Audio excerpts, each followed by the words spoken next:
The views and opinions expressed by the participants on this show are not necessarily those of Stewart Information Services Corporation, Stewart Title, or Stewart Insurance. Before you make any investment, you should seek the advice of your investment advisor or attorney. Whether you're a real estate broker, realtor, homeowner, buyer, or seller, everything matters when it comes to real estate. This is Real Estate Matters with Stewart Title. Stewart Title's Bill Knapik and guests open the door to what really matters in owning, buying, and selling real estate. And now, Real Estate Matters with Stewart Title, brought to you by Stewart Insurance. Here to inform, entertain, and inspire, Bill Knapik. Hey everybody, welcome to the show. It is Real Estate Matters with Stewart Title, and I'm your host, Bill Knapik. Thank you for joining us as the market continues to roar along. I want to remind you as we get started, once again, we're getting great feedback on our new website, stewart.com/radio. Stewart.com/radio, where you can see and hear the shows and see the complete show roster. Check it out. It's about time to get down to business. We're always excited as Stewart Title has so many distinctions. One of them is our guest that's here today. He is our Chief Economist at Stewart Title. He is Dr. Ted C. Jones. Here right now, the eighth wonder of the real estate world, Dr. Ted C. Jones. Hey, Ted, welcome to the show. Honored to be back, Bill. Always. Just since the last time you were here, so much water is under the bridge in a short period of time, and so many things have changed as far as the market right now here in Houston and beyond. But let's first talk about Houston. How is the market, in case someone has not been paying attention? Well, the market's, we have one term for it, and that's called phenomenal. At least the real estate housing market is phenomenal. Not the office market, but the housing market's really good. The Houston Association of Realtors just released April home sales. About mid-May, you kind of get that. And in April, now realize this, we know last April we shrunk down a little bit at the onset of the pandemic. But the number of single-family homes sold this April compared to last April were up 47.4%. That's massive. Now, that's demand. All right. Then if you look at supply, the month's inventory, you always think, you need about 6 months inventory of existing homes to be normal. That's neither a seller's market nor a buyer's market. You get more than 7-8 months, it's a buyer's market. You get, 5 months or less, it's a seller's market. We have 1.4 months. And all that means is home values keep going up. Median sales price up 17.6% in the last 12 months. Average sales price on single family up 20%. Oh, and we're just not going to restrict this to April. Let's look at the first 4 months of the year, January, February, March, April, because, first 3 months last year are phenomenal.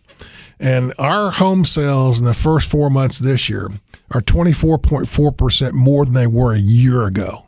That's phenomenal. And it's all about people moving to Houston, Texas and feeling comfortable here. And they're continuing to do so in a massive way. There are many things when we think about dollars and cents and economy. We know the stock market goes up and down, and historically it's had lows and highs. But as far as the real estate market as it is right now overall, has it ever been like this? It's been high before. Now, nowhere is it written that home values always go up. And I've seen 3 times in my life we saw home values decline. Go back to the Mexican peso devaluation in 1982. We overbuilt in the United States, mainly multifamily housing, but that impacted the single-family housing market in 1988, 1989.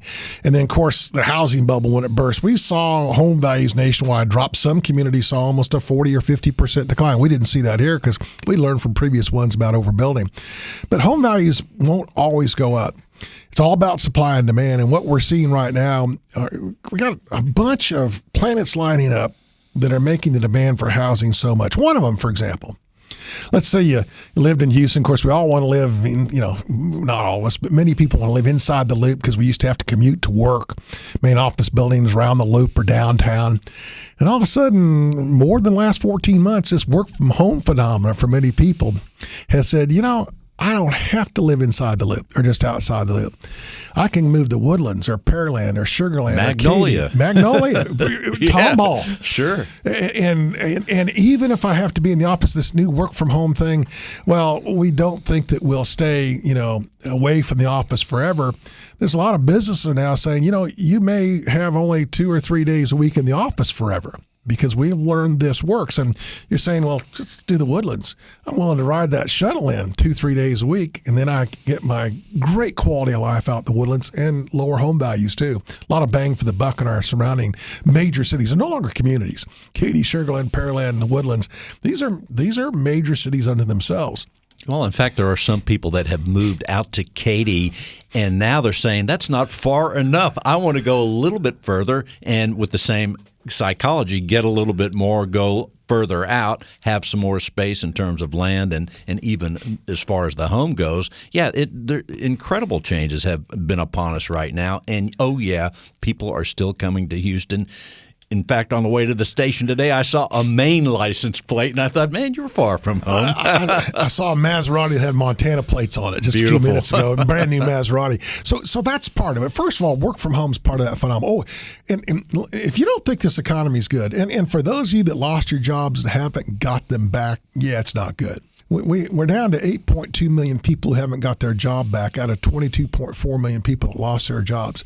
On the other hand, if you're part of that 140 million that never lost their job, let's think about this. If you did, you lost for a month or two. A lot of us made more money. We ended up paying a lot of people more money just to come to work, whether it was at a grocery store or any other places like that, medical. Got a lot of extra overtime, what have you. And you made as much or more money, and you didn't have any place to spend it.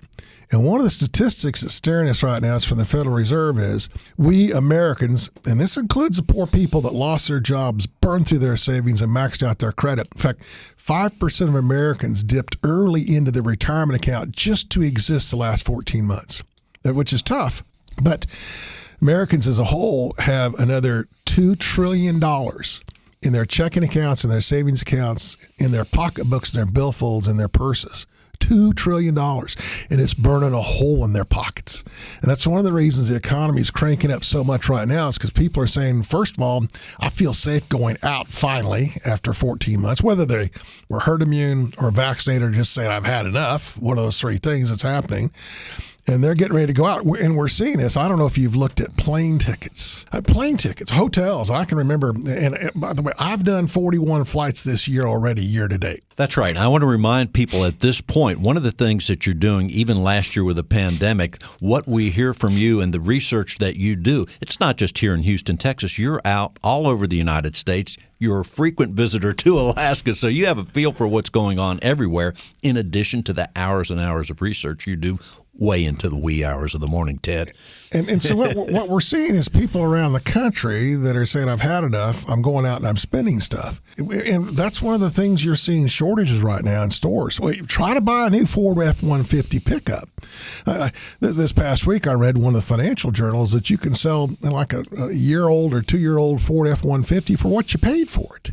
That's unheard of. It's all about supply and demand. Housing's much the same thing. One of the interesting statistics just came out today. It was one of the releases from one of the news services. Do you realize that we issued more single-family dwelling unit building permits, that's to build a new home, in the Houston, Woodlands, Sugarland metropolitan statistical area than any other MSA in the country? Dallas was number 2. And it wouldn't surprise me if we flip-flop back and forth. That includes Dallas, Fort Worth, Arlington. So they're big metropolitan areas, more than anyone else. Go back to the pandemic. What it did, it accelerated certain trends. One of them we already talked about, work from home. Now, I work from Wi-Fi. I've been on the road 30 years of my life. I've been Stewart Title's chief economist for 24 years. Before that, chief economist for the Real Estate Center at Texas A&M. So I got out giving speeches, doing research, all this kind of consulting in the good old days, not anymore. And what I've learned was, I learned 30 years ago, I just needed internet connectivity. I learned I did not need an office, and we had all these people that learned the same thing. So that's one trend we accelerated. One of the second trends we accelerated, e-commerce sales. We were already buying a lot online. We just bought a lot more. Second quarter last year, we exploded up massively. Now, we came back a little bit in the third and fourth quarter, but not to where we were. They say that a new habit takes 66 days. It's 400 and some days and counting. So a lot of stuff we've done the last 14 months is new habit to us.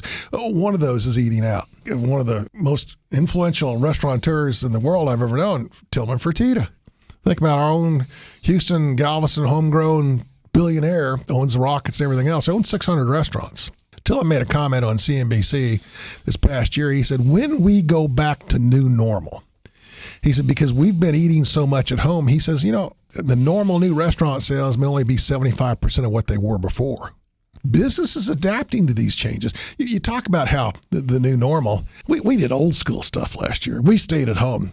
We didn't eat out. Evidently, we made so much baked home fresh bread between last July and last September, you couldn't buy yeast in stores. Now, I wasn't one of those that did that, but we did old school. In fact, my speech this year, I called it the 3 R's, not reading, writing, arithmetic, but reinvent, recharge, reignite. And that's exactly what the economy's doing. I remember you were at my event this past January when I said, hey, we're reigniting. This economy's taken off, and it's taken off right now. Pretty amazing. So the other trend that happened was migration. For 50 years, people have been moving to Texas from California and higher tax states.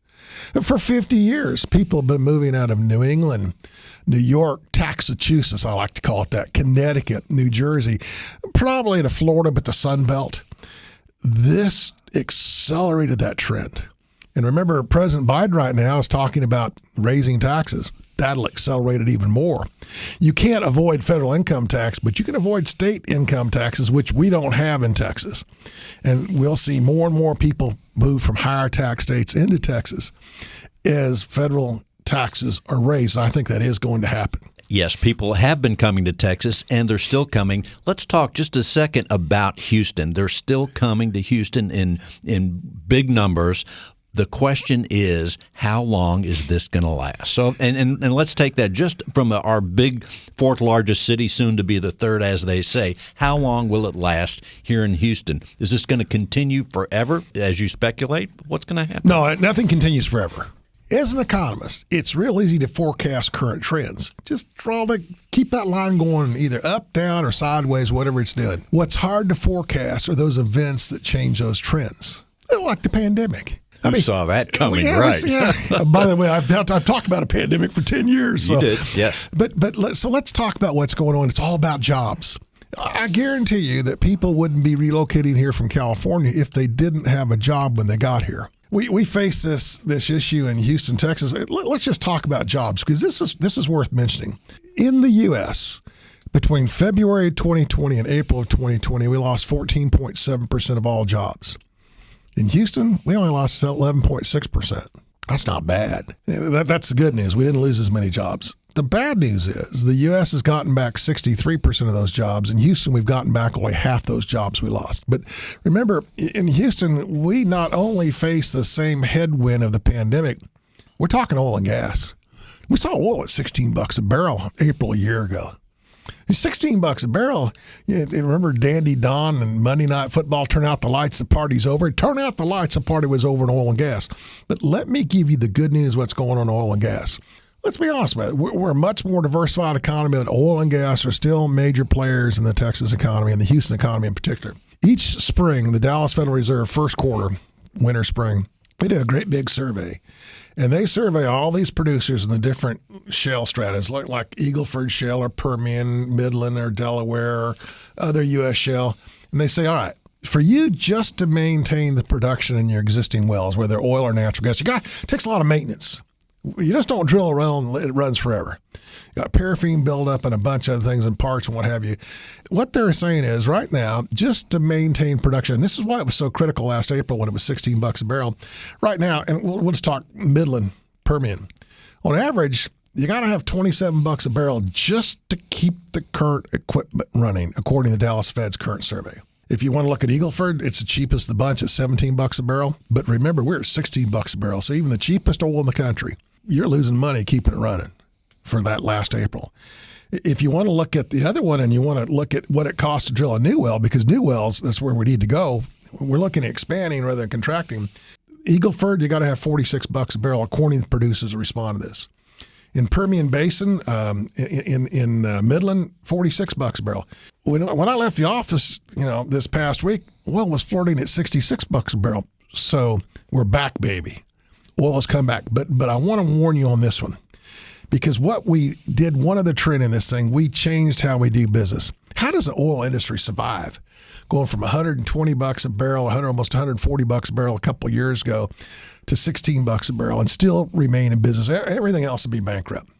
What they did is they changed the way they do business. In 2014, oil was about $93 a barrel average for the year. We produced 8.8 million barrels. We employed 525,000 people in the U.S. just on the extraction of oil and gas. By 2014, oil had dropped. It had dropped, think about this one, 58.6%, $39 a barrel. We produced 28.7% more barrels. So we increased, let's round it off to tens, 30% more oil. We got 60% less per barrel, and we did it with 40% fewer workers. I guarantee you every business in America is doing exactly that. They're figuring out, how can I do more with less? In the restaurant trade, one of the towns I was in last week, I heard one of the restaurant owners saying, we're just not going to bring back our noon serving anymore because I have to have 2 crews if I do that. If I beef up and have one great evening crew, and I've changed my menu up, not making it cheaper, but dropping some of the items that may have hurt your profit a little bit because you had too much stuff available, he's actually making more money today than he made with 2 crews 24 months ago. So we're changing the way we do business in every business in America as we speak. Things are different today, but this nice tailwind on oil prices coming back are actually spurring Houston, Texas economy on as we speak today. There's no doubt. It has been 14 months at least of analytical exercises being done by businesses of all size, and also as individuals and as families.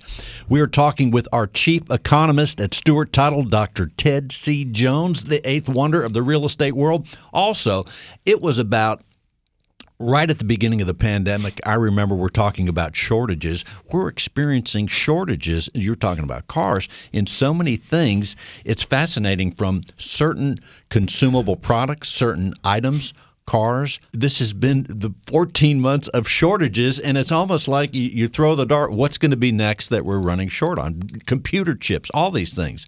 So part of it is, when we became a global economy and you rely on someone else, and we switched this great Wall Street thing, Ivy League school thing, just-in-time delivery. We don't need to tie money up in inventory. They'll get it to us just in time. The first hiccup, that whole chain breaks down. And that's exactly what we saw. Let's go to wood. Go back last March, a year ago, March 2020. And everyone decided, well, this pandemic's here. We're going to shut down the country for 3 to 6 months. We thought we didn't know. And the first thing they shut down were sawmills, timber mills, not just in Canada, but across the U.S. And usually before they shut down timber mills, those sawmills and lumber yards go in and they build up a big inventory. They thought there was no reason to do that. So shut it down in March. Then all of a sudden, April and May and June, and we're working from home and realized, hey, I can work from home. If I work from home, I want to have a nice house, because my apartment's not nice, my tiny condo's not nice, even my single family home I live in now is not what I want. Let's build a new one. Let's build something better. And lo and behold, we quickly depleted all those lumber stocks. And so what we've done, the National Association of Home Builders says that the average cost just for softwood framing timber to frame up a new single-family dwelling, a typical single-family dwelling, not a mansion, just a typical one, it's over $36,000 more today than it was April 1st last year. The average cost just to frame a little apartment is up $13,000. And let me tell you what that equates to financially. To just recoup that $13,000 additional framing and the walls wood expense, got to raise rents about $119 a month. So all that's flowing back through into this thing, and it's creating great demand. Now, personal, oh my goodness. Last June, our 10-year-old washing machine died. When you get a 10-year-old washing machine, you just don't buy a 10-year-old washing machine and replace it. You buy the dryer too. It took us almost 3 months to get a new washing machine and dryer. Now, someone said to me, well, that's because you had to get a fancy model from overseas that was stuck on a ship. No, these are Speed Queens from Wisconsin. Right. These are U.S. built things, folks, because I believe in buying the U.S. So anytime that you can produce everything you live on, it's kind of like grow your own, so to speak. you know what's in the supply chain, but as a global economy, we kind of broke all that up, didn't we? In real estate professional, let's talk to realtors for a second. Right now, here in Houston, Texas, and many other places, real estate agents they have their own challenges as far as inventories, getting their buyers' offers accepted, all that. However, real estate professionals, some of them are making more money than ever. And I know when we have your events where you speak year after year, the real estate professional also wonders what's the future of their profession. That's one of the topics that comes up. They ask you at the break. You address it during your talks. But for the real estate professional, let's say in the next 3 or so minutes, if I'm a realtor, what should I be thinking about as far as the future? What does the future hold for me as I've been in the profession now 5 years, or if I'm a new agent that just started out? What's ahead from your perspective? So I'm going to go back and I'm going to say, first of all, you're so fortunate that you live in Houston, Texas. For many reasons. That's right. I'm going to roll you back to the 1990s. Under the elected leadership, the realtors who are like the officers, the president, vice president, the Houston Association of Realtors, Bob Hill, the CEO and executive officer of the Houston Association of Realtors. This Houston Association of Realtors was the first realtor association in the United States of America to put a consumer-facing website in the 1990s. And it was controversial. A lot of realtors said, take that down. You're hurting my business. Where we have been without a consumer-facing website in this pandemic and virtual tours. I can remember when I was chairman of HAR, the Houston Association of Realtors, in 2004, when it was the largest realtor group in the country, only usurped now by Miami because they're rolling up, West Palm Beach and all these other things, all the other associations, the Keys and what have you. But I can remember when they said, no, you got to have 8 photos. What? We don't need more than 1 photo. They force this kind of thing. But look how it paid off these realtors. Now, what we're seeing in real estate brokerage, probably the greatest innovation in our lifetimes. Everyone's trying a new business model. Well, look at the iBuyer. The iBuyer is a unique program. Oh, by the way, it's not real big. In the last 12 months, we think there are about 90,000 homes that have sold to iBuyers. The way the iBuyer works is that conventionally what you do is you want to sell your home. You can either put up for sale by owner in your yard. Almost every research study I've ever seen says that you're going to get less value than the property's worth on for sale by owners. Or you can list. That's a whole show in itself. Or you can list with a real estate agent or a realtor, which is a trade association. It's a separate group. They're going to list your property on the MLS. They're going to market it. They're going to do photos. They're going to do virtual tours. They're going to do all this other kind of stuff. Or this new iBuyer said, you know what? First of all, if you're going to get it ready for the realtor, you're going to have to clean it up. You're going to have to declutter to get maximum value. All this kind of stuff. And the iBuyers came on. Open Door was one of the first ones. Zillow's followed lead, and so the others have. What they do is they come in and they use a mathematical model, an algorithm, and say your home is worth this. And they kind of make you a tentative offer just from this algorithm. And then they will actually come through and you can either do a video walkthrough with them or they can do a live walkthrough with them. They say, we may have offered you $500,000. By the way, you got to paint this. You got to have new carpet here. You got to have this sink repaired. So we said $500,000. We'll give you $480,000. Oh, and by the way, we'll close whatever you want to close. You don't have to declutter. You don't have to fix anything. We'll take care of that. And a lot of people are saying, you know what? I'll do that because it fits my convenience. Now, remember last year we sold 5.64 million existing homes. Only 90,000 in the last 12 months were iBuyers. But it's another alternative, and we're seeing new brokerage models. We're going to incent the real estate agent we're going to give them stock and everything else like that. So we're seeing a dynamic change. Some of these models will work, some of them won't. And you know what? I think the consumer's the big winner because they get to decide what program they want to use.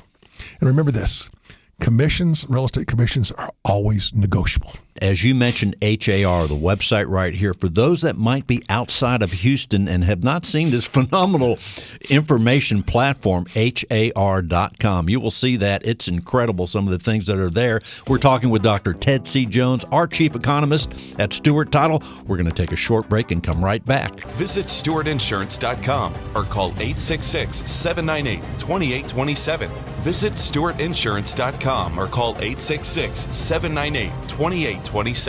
We are back with Dr. Ted C. Jones, our Chief Economist and Super Distinction at Stewart Title. As we think about, Ted, I want to remind you, you can go to Jones on Real Estate, which I did right before the show. Just go to Google Jones on Real Estate. You will see the blogs, all the great information Ted is bringing forth for all of us. Ted, those things are great. You're always researching. You're looking ahead. You're analyzing things. Let's tell people, as far as research goes. I think the first thing I'm going to tell you is don't believe everything you hear. That's great advice for life. I like that one. I think that applies, everything. to real estate and everything else like that. I think you have to use common sense quite often. One of my latest blogs, it was a study that talked about the richest and poorest states in America. And it was from 24/7 Wall Street. They're kind of a respected media firm off of New York, so to speak. And what they did is they just looked at the median household income by state. And they came up with, a lot of things. They said, for example, if you look at median household income, then states such as Hawaii, you have to have a lot of income living in Hawaii are among the best places in New York, what have you. And I said, no. What we need to do is we need to look at the cost of living. What does a home cost as a multiple of the median household income in that market? I took their median household income, which comes from the U.S. Census Bureau. I believe that number. If it's from the U.S. Census Bureau, I believe it. There's no bias there. If it's from U.S. Bureau of Labor Statistics, I believe that number. If it's from a private firm, I'm scratching my head saying, what are you selling? And then I may or may not believe it. A lot of times people just say this number means this and it doesn't. So what I did is I looked at the median household income and I just adjusted it for cost of living. And so if you look at it, then Texas, we're in the 9th wealthiest place in the country. Yeah, okay, we don't make as much money as California or New York or Chicago or Seattle or Portland or San Francisco or Los Angeles or San Diego. But if you look at our cost of living, what it costs to live here, then our home, for example, you think about this, we got a $70,000 median household income, best in the country, Utah, all modern infrastructure. If you want to look at the worst in the country, Hawaii, remember they had among the highest median household income. After you throw in the cost of living, they're the worst. Their adjusted income, remember I told you we're about $70,000, they're at $43,000 there. Oregon, about $50,000. And then you want to look at what is the home cost, and that's real key in Texas. And this is across the state. Our typical home costs 3.1 times your salary. On the other hand, remember why are homes so important? Because it's typically the largest store of wealth that a household has, typically across the United States. That's not true for everyone. But remember, we're 3.1 times. In Hawaii, the median priced home costs 8 times the median household income. And by the way, it's not comparable, that home, to a Texas median home. We're talking 2 bedrooms, 1 bath type thing, less than 1,000 square feet. In Texas, it's 70% bigger than that. California, you pay 7 times. Oregon, you pay 5.3 times. Colorado, you pay over 5 times. We're 3.1 times here. Now, cheapest in the country, cheapest doesn't mean always the best either. For example, West Virginia, you pay 2.5 times your salary for the home. You get what you pay for. Iowa, 2.6 times. So let's use some common sense when we look at statistics. And I think what we're looking at here is when we look at jobs, because jobs are everything, and we look at overall affordability and quality of life, Texas is one of those states that ranks extremely well over time. And in the long run, we're big winners. Another blog that I happened to pinpoint before I got here today is the best and worst markets for real estate agents. This was a recent blog, May 14th, agents in 2021. What they're looking at is, first of all, they're going to look at competition among real estate agents, which kind of important. We all agree with that one. And then they're also going to look at how's the housing market doing. And of course, it's kind of hard to make a lot of money if you don't have anything to sell. But what we're learning is, let's talk months inventory. Remember I told you we have 1.4 months inventory in Houston. We think 6 months is normal. In Austin today, you have 12.6 days. They have 0.4 of 1 month inventory, which means if you don't get another listing, 13 days from now, you have nothing left to sell. But that's not the hottest in the country. When I was in Boise, Idaho last month, they have 9.9 days. Boise, Idaho. Boise, Idaho, one of the hottest markets in the United States of America, one of the hottest economies in the United States of America. In fact, we have, let's go back to the pandemic, February of 2020, and let's go to April of 2020. That's the trough. That's when all these states shed those 22.4 million jobs. Idaho and Utah now have more jobs than any time in history. not only did they recover all the jobs they lost, they've added more back. We're looking at, last week I spoke with our office in Salt Lake City, Provo, Orem, Utah. You talk about a hot economy. It's a hot economy. They have 20 days of homes available for sale.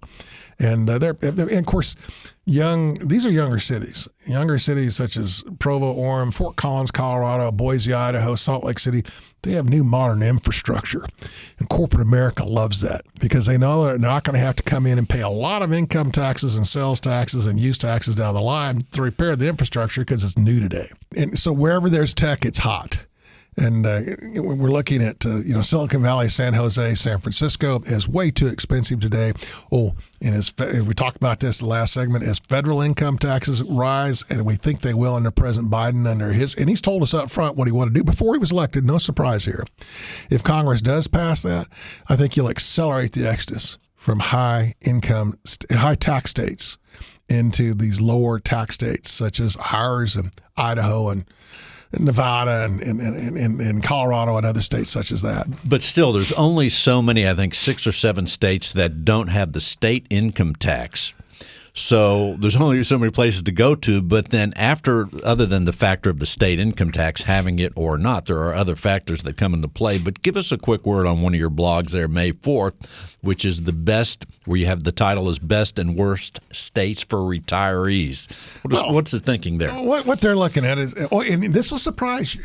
It was they looked at, first of all, one of the assumptions I disagreed with. They said to be a good state for retirees, you got to have a lot of old people there. Now, all right, I'm 67, and I don't know if I want to live around a bunch of old people. I know I don't. I like a variety. I want to live around a variety of people. I always felt that way. But that said, in fact, the top state in the country, and they had a bunch of other things. They looked at health care. They looked at number of national parks and monuments and major monuments and attractions. They looked at all these other things. Number 1 in the country was Florida, and number 2 was Maine. So you could Maine. Yeah.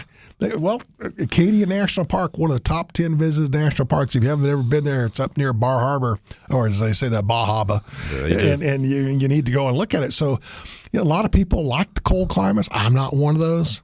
A lot of people like the hot climates. I'm kind of one of those. But remember, I grew up on a sheep ranch in the mountains in Colorado and fed a lot of hay at 30 below zero. Never want to see snow again. But when you look at things like that, best place to retire, taxes come into play big time. I say in almost every one of my blogs, there are only 7 states I can live in because I'm smart enough. I don't want to pay a state income tax. Now, that said, let me put one caveat up here. Our property taxes in Texas are ridiculously high. And at some point in time, you scratch your head saying, why should real estate pick up for the housing in particular and commercial real estate, the entire tab for K through 12? I think there's a way to spread that out on a more diverse basis. But that said, you look at states such as Tennessee, no state income tax, Texas, Nevada, Wyoming, South Dakota, a lot of those states, Florida, a lot of those states I'm not going to, but I could live in those kind of states because of the lack of a state income tax. Well, to me, Tennessee sounds attractive. However, I'm like you in the cold weather. I like it colder than you do, apparently. But as far as tax-friendly, that Wyoming, the research I've done on Wyoming, they have low property taxes, no state income taxes, and a lot of room. But, oh, yeah, it gets pretty cold there. Yeah. But isn't that neat, to each their own, that we have this diversity that we can go after assuming we want to retire. But well, for a while, we heard the word recession. Okay, the word I'm hearing lately is inflation. What's going on with inflation? What do we see ahead in that way? So first and how does that impact us? Let's define what recession is. A recession is defined as 2 or more consecutive quarters of negative GDP. GDP is simply the value of all the goods and services we produce. And let's go back to the first quarter of 2020. We started a recession. And it really started kind of the end of February when this thing first started, but it really hit a little bit in March. Our GDP dropped about 5%. That's annualized year over year. And in the second quarter, we had a 30+% decline in GDP last year. Largest year over year decline ever seen in history. And then in the third quarter, we were out. It's by the way, it's not that business responded that much. It's the government acted immediately and put money in people's pockets. Payroll protection plan. Look at all the companies that closed their door, whether a restaurant or anything else, they paid their employees. That was absolutely brilliant. And had we done that in 08, 09, and 2010 when we had the financial meltdown, we wouldn't have gone nearly as deep in recession. It wouldn't be nearly as painful. We'd gotten out a lot quicker. We didn't do that. Two real heroes a year ago, Powell, chairman of the Fed, and Mnuchin, secretary of the Treasury. And what they did is said, if we keep money in people's pockets, they'll keep buying stuff. It'll keep us from going too deep. Oh, and we did a neat thing for homeowners. We said, you don't have to pay your payments if you can't. And so they put in this forbearance thing immediately. Everyone could miss 2 payments. And if you miss 2 payments, they can't evict you.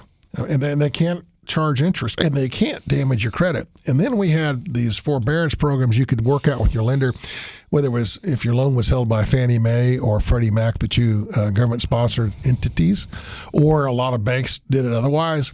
They said, we know you don't have a job, you can miss your payments, and we won't be able to charge you accrued interest. We won't be able to charge you a penalty. But if you didn't make these 10 payments, when you think you're done with your loan, you make 10 more. So you still make the same number of payments, and that kept people in their houses. And here's another difference between this. You go back to 08. If you lost your job, you couldn't make your home payment, but not worse than that, your home plunged in value. Whatever equity you had was gone. You couldn't sell it. Today, it's different. It's been over a year. You may have been out of a job for a year. You haven't made a home payment, and yet your home went up in value 10, 12, 17, 20%, depending on where it was. And yes, if you can't make your payments now and the forbearance programs are expiring, you call your local realtor and say, let's sell it. Many cities in a day, they're going to have a contract offer for you, very often above listing price. Not all cities, but many of them. Oh, and when you do close the next 30 days, now you're going to walk with a check in your pocket. So it's a completely different scenario. Remember, you better know where you're going, though. You have to have a place to go. You got to have an exit strategy. Where are you going to move to? There you go. But remember the housing bubble was we built too much real estate. We built too many houses. And we built houses only because people wanted to buy them and sell them to someone else that would pay them more.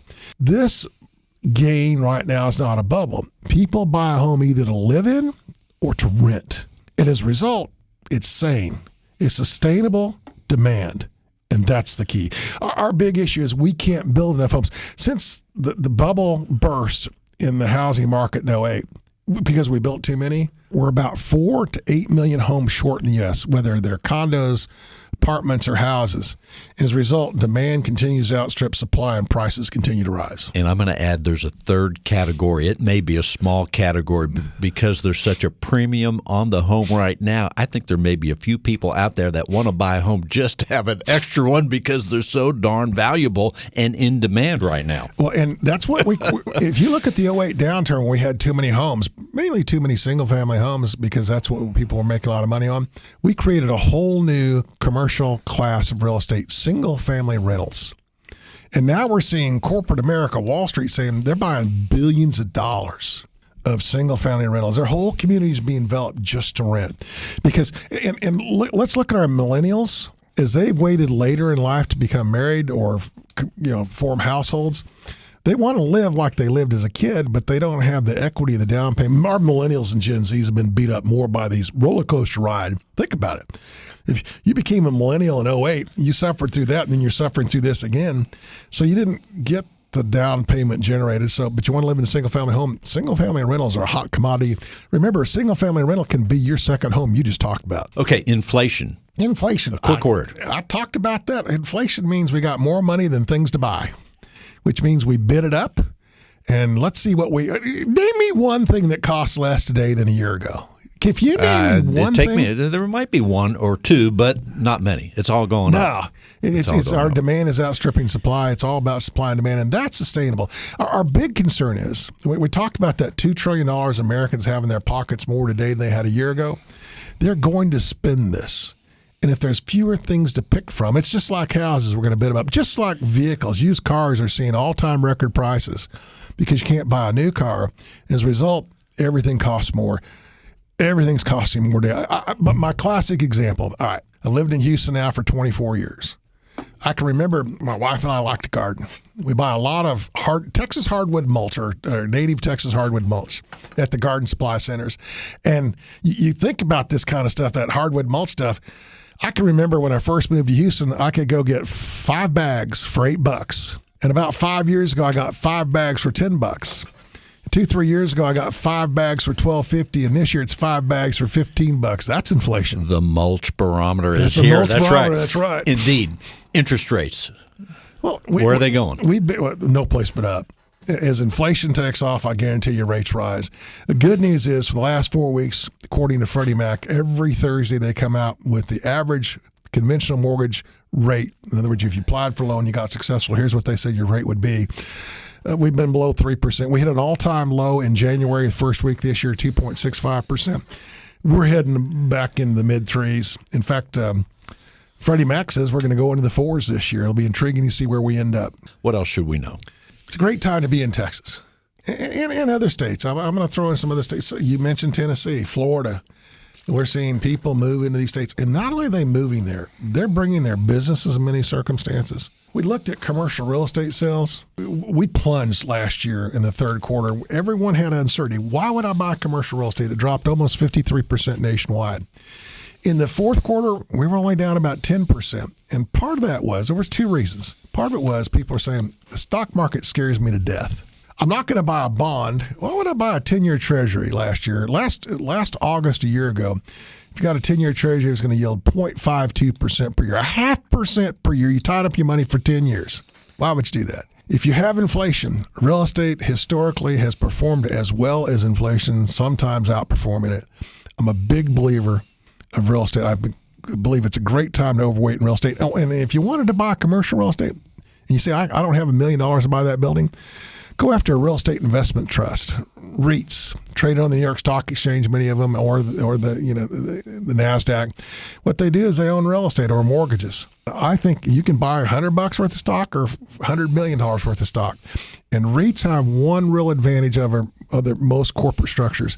For example, if you buy publicly traded company like Stewart, we're traded on the New York Stock Exchange, we're going to be paying the 21% corporate tax rate in the United States. Plus, ours is greater than that because we have a lot of foreign taxes we pay in our countries we operate outside of the U.S. Now, that means every dollar of dividends is already taxed 25-30%. And then you're going to pay ordinary income tax on those dividends.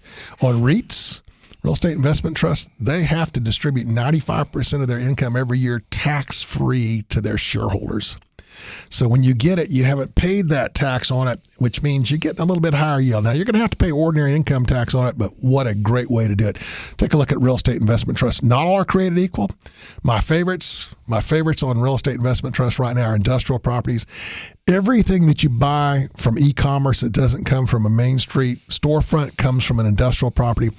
Everything we're buying, whether it's cold storage or freezer storage, because we're buying a lot more stuff to eat at home, all that's industrial properties. Oh, and I like apartments, but my favorite apartments are the not-so-luxurious apartments. Most apartments, you think about it, granite countertops and hardwood veneers and stuff like that. My favorite apartments have Formica countertops and vinyl floors. That's what average Joe lives in. For the investment side, right. Yeah. And we haven't built any of those in 20 years. In fact, we've torn down some to build some new Class A apartments. So those are my 2 favorites on the commercial real estate side. In the last 2 shows you were on, we didn't do this, but let's just take 1 minute. Food. You and I love a good restaurant. Let's tell people, in the last couple months here in Houston, have you had any favorite dinners or lunches at anywhere that we should know about? Well, I've got one for you. I always have to put the caveat out there. My wife has celiac, so that means she has a gluten intolerance and can make her very ill. And I will guarantee, I'll put it up front, between the Papa's restaurants and the Landry's restaurants, who pay real importance to food allergies and stuff, yes. You just can't beat those two. Whether it's Papado's or Landry's Seafood House, I will stack those restaurants up to anyone in existence. And I'm going to add one that's been my favorite here the last couple of weeks. I'm there once, twice a week, and that is Carrabba's on Voss. And I've just found some new dishes there. The meat ravioli is incredible. The shrimp mandola is knocked out. So anyway, Ted, let's tell people the coordinates. Jones on Real Estate. All they have to Google is that. Jones on Real Estate. What other handles do you have that people should know about? Twitter. Y'all need to follow me on Twitter. DRTCJ, Dr. Ted C. Jones. DRTCJ. Read my Twitter account. Oh, I'm not controversial because I don't talk politics. I talk the economy and real estate and interest rates and investments and a little bit trivia sometimes, but interesting stuff. So follow me on Twitter at DRTCJ. I don't care if you tweet or not, but read my tweets. I think you'll enjoy them. There you go. Thank you so much for being on the show again, Dr. Ted C. Jones. Google Jones on Real Estate, and thank you for being on the show, Ted. Adios. Real Estate Matters with Stewart Title would not be possible without our partner, Stewart Insurance. With a focus in real estate and a special focus on real estate brokers, Stewart Insurance creates insurance plans to address the risks facing our industry today. They invest a significant amount of time helping real estate broker owners offset and manage their risk. Here he is, John Bramlett with Stewart Insurance. Hey, John. Hello, Bill. How are you today? There you go. I feel well informed, at least more informed after talking to Dr. Jones. I tell you what, the eighth wonder of the real estate world and a fellow Aggie, he's hard to beat. That's right. You both are Aggies, and that's incredible. Yes, I'm fortunate enough to be able to say I graduated from the same university he did. And the I have a guess our GPAs might not have been the same, but... Well, let's tell people. Here we are. It's time to talk insurance once again. People want to know about it. We're going to talk about conversations today, Bill. There you go. We're going to talk about conversations. We've got a great topic for the radio. I love that. We're conversational at all times, or try to be. Try to be. And, the folks at Stewart Insurance, our whole team, we're really fortunate that we get to have great conversations all the time, with whether it be our clients, our insurance partners, prospective clients, our teammates with Stewart Title, realtors, real estate brokers, title and attorney agents. So we're really fortunate. Some of the conversations lately have been really impactful, and I wanted to share a little bit of that with our audience to remind them about how important it is to have that conversation with your real estate advisor, or your insurance advisor, your real estate advisor also, but in this case, your insurance advisor, because those conversations can really lead to some interesting and very positive outcomes. One of our insurance advisors, Martin, he received a call the other day from a former client of ours that they had left a year or so ago because of a premium increase, and they felt like that they had a better opportunity to go forward with less premium. They called Martin up recently and said, "We might have an issue with a claim, and we're not getting much guidance. Can you help me?" So Martin walked them through the process and talked to them about what the situation was and what the options were. And because of Martin taking the time to help them out, they're now back in the fold and now back as one of our clients again. But again, it's because we were willing to have that conversation and they were willing to have that conversation that we were able to help them out, and they're a client again. Another one of our advisors that Sigmund. Sigmund had a great conversation with several clients recently about risk management. And what are some of the things that you can do to minimize those risks that you have, even before you come up with an insurance plan? But just, what can you do from a risk management perspective? What processes and procedures can you do? What network and technology changes can you make? Do you have a dual authentication? We have a couple of clients that are investing significant amounts of money in those infrastructure changes in order to help them become more secure. And that has nothing to do with an insurance policy. It's helping them run their business better. So again, they were willing to have that conversation with Sigmund. Sigmund is, being a subject matter expert, they had a great conversation that really benefited the client. I'm working with a prospective client in New York right now, and she has a real estate brokerage firm that she's starting, but she also has a mortgage brokerage company. So we needed to learn a little bit about that mortgage company to help secure some plan options for her errors and emissions coverage. And through those conversations, both with this prospective client and with the insurance partner, we might be able to cover both of those companies under one policy. So that could save her a little bit of money, make it a bit more convenient. There are some pros and cons to that we're working through right now, but we wouldn't have gotten there if we hadn't had that conversation. We have a broker here in the greater Houston area that wants to have some artwork. So he's got a new office. He's rented a new space, starting to bring clients in. He wants to have some artwork, not his, but local artists that he can help promote, that they can show their art. But the value of that art might be greater than his business property coverage. So we're working through right now, what are some options? Can we expand his business property coverage? That expansion, the sublimit that he has, may not allow him to cover all of that. So what are some other options that we have? One of the things we're looking at is, do we do a policy just for the art in his office? So again, if we hadn't had that conversation, we wouldn't have been able to come up with that conclusion. That's right. The Stewart associates at Stewart Insurance are there, and they take the time to have the conversation. And I'll point out, and of course, right here in Houston, as you mentioned, New York, you're there to serve the whole United States. But the idea is these conversations lead to the most important thing for all of us, and that's to be properly insured. I was going to say that. I knew exactly what you were going to say. You almost said it first. I love that. No, but it's true. Right, yeah. I have a client that She's a realtor, and she has her own individual errors and omissions policy, and she's a broker, has her own property management firm. And we were working on some renewals the other day, and she said to me, "What don't I have?" So that led to a fantastic conversation, and it looks like we'll be able to help her add some additional plans within her portfolio that really will round out her coverage. In fact, that would be a similar question to one that I would have, especially when you're getting into the more complex types of insurance vehicles, cyber liability, general liability, these kind of things. And that would be, I would ask the question, if I were to think about it, and that is, what am I not asking you that I should know about? Because these are important things to go back and forth with, because in the end, then you gather that data. And maybe if it's a company, it's not just you, but it might be your partner. So you're putting this together. Then you could take the results of the conversation with a Stewart associate and then say, okay, these are the things that are important. Here's what we can afford. Or hey, we can afford it all. Let's go for it. And then you distill it, thus being properly insured for as an individual or company, for your risk tolerance. Absolutely. But it all boils down to that ability to willing to have that conversation and take the time to have that conversation. I was working with a real estate broker here in town last week that had a handful of new realtors that came to work for them, and they didn't know a whole lot about insurance, and they wanted to know enough that they could provide some guidance to their clients as they were going through the home buying process. And one of the things that we talked about that really that struck them a bit was that during the option period is a nice time to take a look at what the insurance investments might be for that new home. A couple of them had not thought that through, and they thought that would be a great tool to be able to provide their home buying clients about how to kind of think through that process as they get ready to buy that home. And one of the things, and this happened to me a couple times, and did you ever make a phone call to a business, maybe it's a restaurant or some kind of business where you're inquiring about something, and just if they answer the phone, if it's not automated, you get the person that answers the phone and they talk like they're in a hurry. Yeah, what can I do for you? Like, you only have 30 seconds, tell me. That doesn't happen at Stewart Insurance or at Stewart Title, by the way. You take the time. You're not putting that person where they're in a hurry.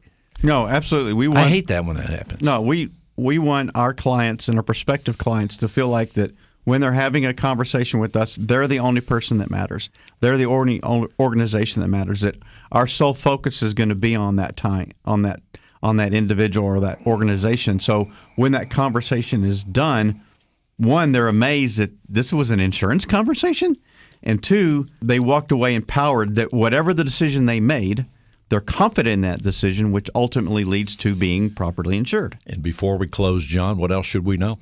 Well, a couple of things. One, as I've said several times over the last few weeks, we're growing, and we're excited about that. And we would love to have some additional folks on our personal lines team that have experience working with home buyers, homeowners, individuals, as well as families on their insurance needs. So we would love to have some folks. And if you'd like to learn more about how you could become part of our team or work with us for your personal or business insurance, you can reach us at 866-798-2827, 866-798-2827. Stewart Insurance at stewart.com is our email, and you can visit us online, stewartinsurance.com. And if someone just wants to be properly insured, what number should they call? I think they ought to call 866-798-2827. 866-798-2827. I can't wait to call. I'm going to call right after the show, John. Please do. And thank you all for listening to Real Estate Matters with Stewart Title. I am your host, Bill Knapik, together with John Bramlett. We're here every week talking about real estate, insurance, all things that relate to the home, and sometimes a surprise. Simply go to stewart.com/radio. You can see and hear the great guests right here every week, stewart.com/radio. And thank you all for listening.